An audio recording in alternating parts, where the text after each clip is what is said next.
wabarakatuh. Halo, kembali lagi bersama YouTube kami di channel Bagi-Bagi Ilmu.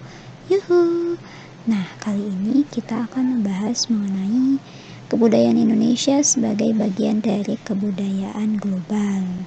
Gitu ya. Kebudayaan Indonesia sebagai bagian dari kebudayaan yang mendunia. Benarkah seperti itu? Kita akan lihat ya.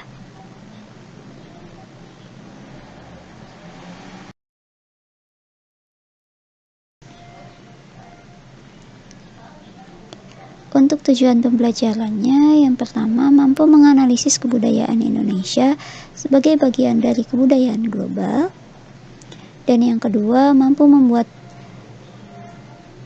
tabel pengaruh kebudayaan global terhadap kebudayaan. Jadi tugasnya di sini adalah nanti akan membuat tabel pengaruh kebudayaan global terhadap kebudayaan.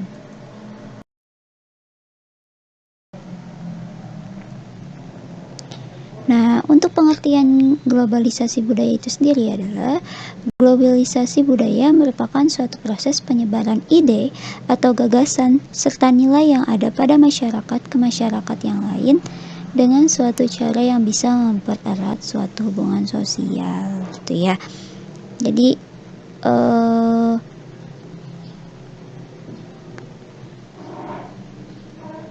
globalisasi budaya itu bukan hanya budaya yang mendunia, tapi ada proses penyebaran atau ide atau gagasannya serta nilainya juga dari satu masyarakat ke masyarakat lain yang bisa mempererat suatu hubungan sosial. Tuh.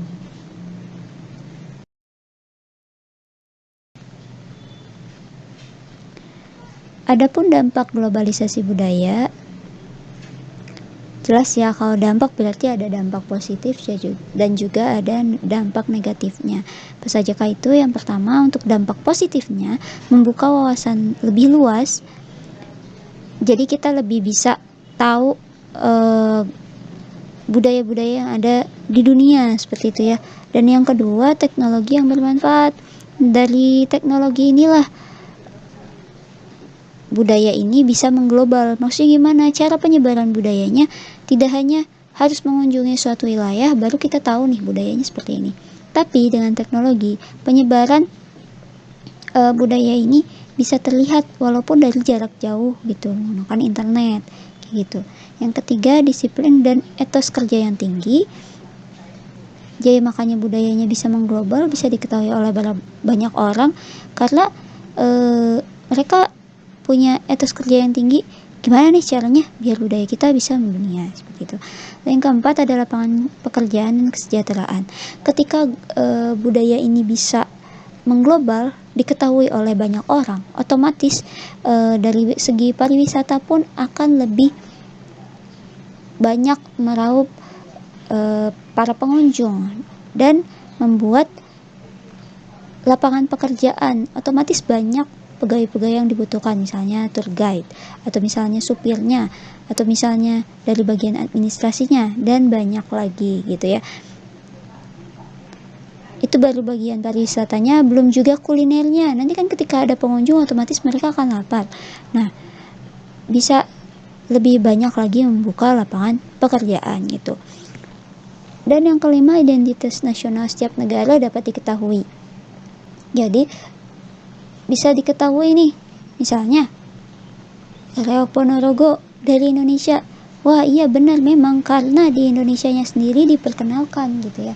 Jadi diketahui benar-benar, oh ini memang asli Indonesia, oh batik ini memang asli Indonesia karena Indonesia sendiri yang memperkenalkannya, seperti itu.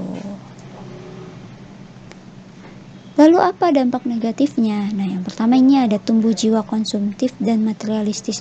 Jadi orang-orang memandang bahwa misalnya budaya ini jadikan pariwisata, ini harus di kan ini nilainya mahal nih budaya, jadi meraup keuntungan sebanyak-banyaknya kayak gitu. Kedua, individualisme, dia bekerja sendiri-sendiri.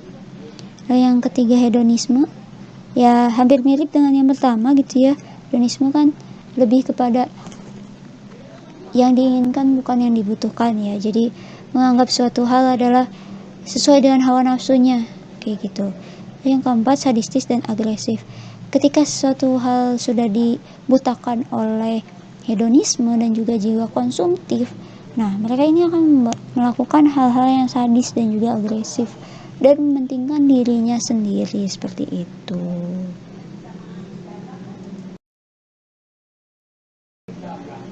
Oke, segitu aja penjelasan dari saya. Mohon maaf apabila kesalahan. Terima kasih sudah menyaksikan. Kalau misalnya ada komentar atau hal lainnya, silahkan boleh diketik di kolom komentar ya.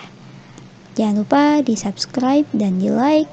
Terima kasih. Wassalamualaikum warahmatullahi wabarakatuh.